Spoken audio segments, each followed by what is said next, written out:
Here's one, right here. Back up against that log, looking downhill, downwind. Here's a rub right in the bed. So you can see that. Those bucks from that position, they like to have it kind of open below them, so they can see quite a ways. Well, they can smell below them, and they can smell above them, and they can see for quite a ways. It can be very difficult to get close to those bucks while they're bedded in this type of terrain. And a lot of times we've got to be a little further back than what we'd like to be, and it's hard to get them in that daylight window. There's some tricks that we use to manipulate that. What's up, guys? This is Tim with Hunting the Empire, and this is Hayes. She's my scouting partner for the day. We're out here on a new piece of public. This area has 3 points on it. Looks like a W almost. Basically all facing or situated for south, southwest, west bedding. The first part is the first point that we came to. It's pretty wide open. There's some doe bedding there. You got some pines over there.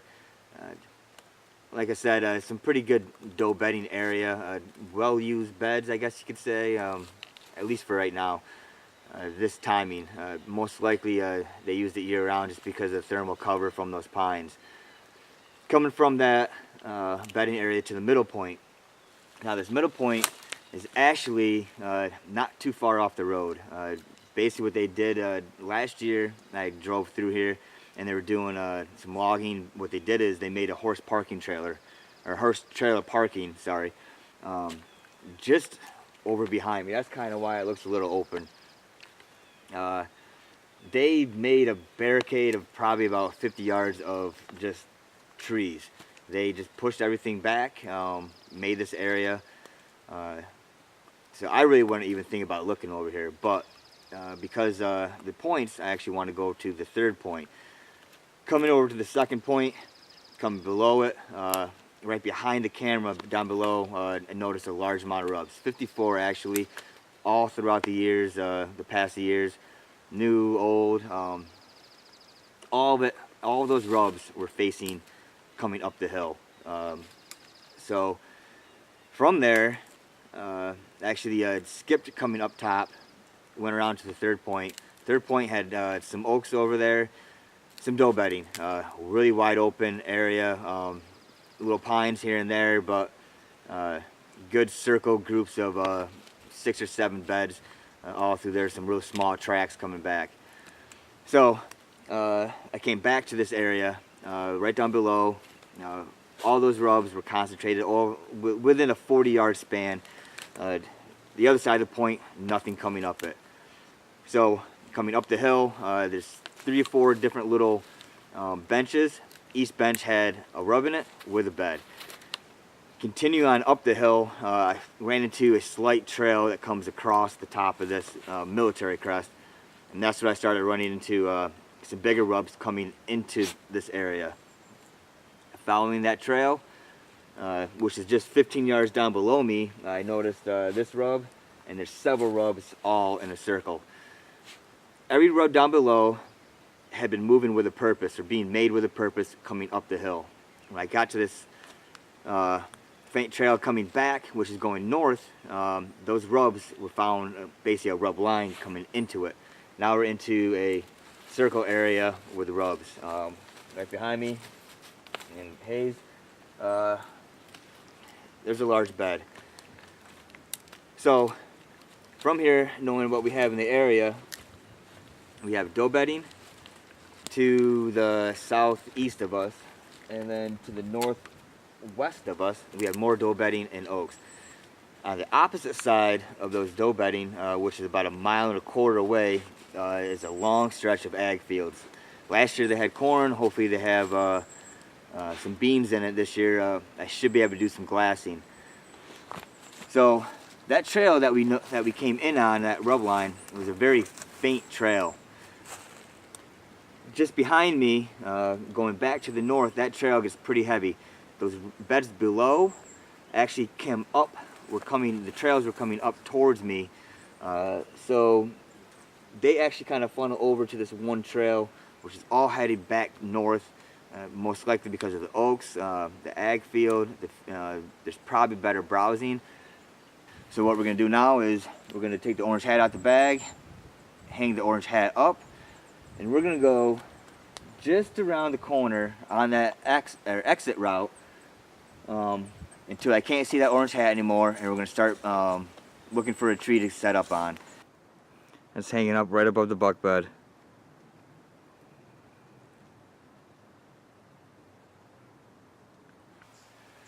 Alright, so hung the orange hat, and we're just around the corner. I can't see it. Probably went about another 20 yards as soon as I could barely see it, into this area. As you can see, there's a high stem count, a lot of little brush through here. Really difficult to get a shot. onX says we are 389 feet away from that bed, where we're going to set up here. So I am actually standing on that trail right now that comes across. Don't really see anything down below me, just above me, kind of there's a little bit here and there, but I can get right behind. I can get a shot to that camera, to this trail. This trail actually goes straight, which is actually, there's an oak right here, which I just noticed, so that could be good. So this is where the spokes on the wheel starts to take place. It looks like that trail stayed heavily used all the way up into here. It goes straight down, continue on to the north, which is still real thick cover, and then it actually veers down a little bit to what looks like a small little bench. So what we're going to do here, I have two options. I have either the tree in the back. I'm not going to be able to get a shot off from there either. I got some rubs up here. So my other option is this tree. As you can tell, the one's dead. The one next to it, smaller, isn't. At least it's a split tree. The good part about it is I can set up on the back side of it. There should be some leaves on there. This is all going to be pretty heavy cover. It's going to give me a 10-yard shot, if that. If it's behind it, 20 at the most. Up close personal, I know which direction he's coming from. I don't have to worry about everywhere else. If he comes, this will be an evening sit. If he comes from this way in the evening time, I'm probably already going to blow him out, coming into it. So right now, we're looking at about 4 sticks up, 10-yard shot. So from here, we're going to mark out onX, and we are going to map out our entrance, which is probably the most important part about this thing. Like I said, there could be some satellite bedding here. There's obviously some other areas over on this side that they could bed in, depending on deer density. So we really want to make sure we nail down my entrance route to that stand site. What we're going to do is we're going to go through, we're going to try to map it out. We're going to memorize and write down some landmarks just to make it easier. Because by the time I come in here next year, this is going to look completely different when it's covered in leaves. Especially to that tree from that bottom.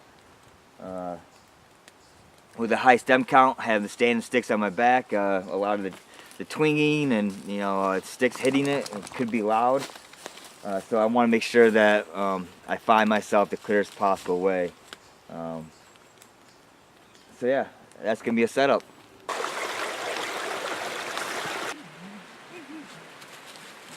Alright guys, so I was kind of expecting this to be here.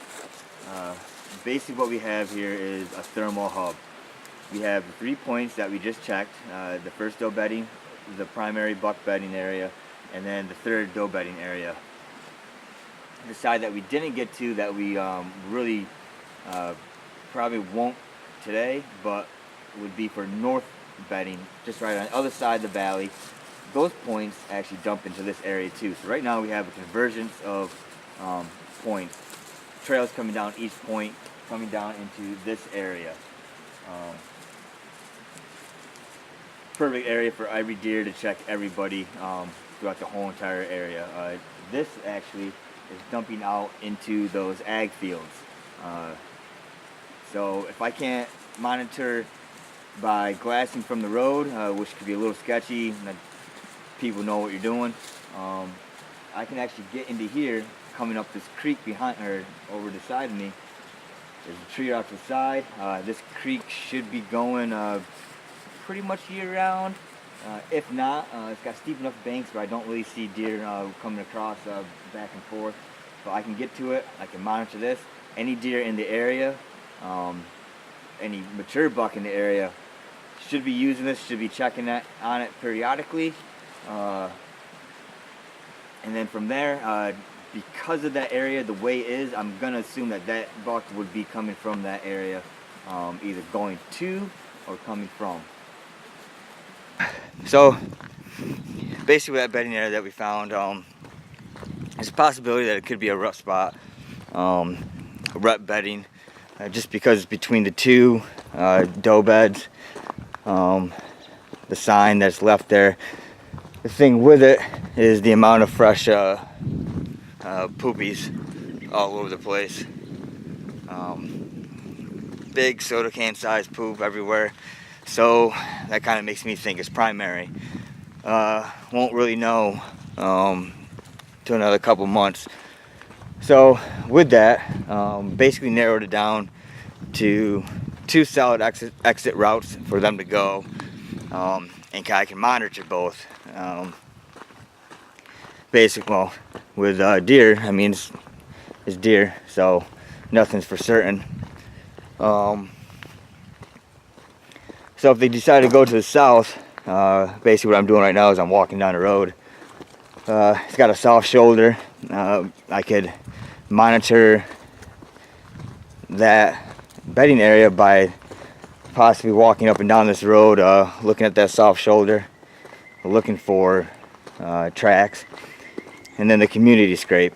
That scrape down there before they head out to those fields, or coming from those oaks, I should be able to get something that's living in there, at least on camera. I think that's about it right there. Try to get it all figured out on the go. It's kind of difficult.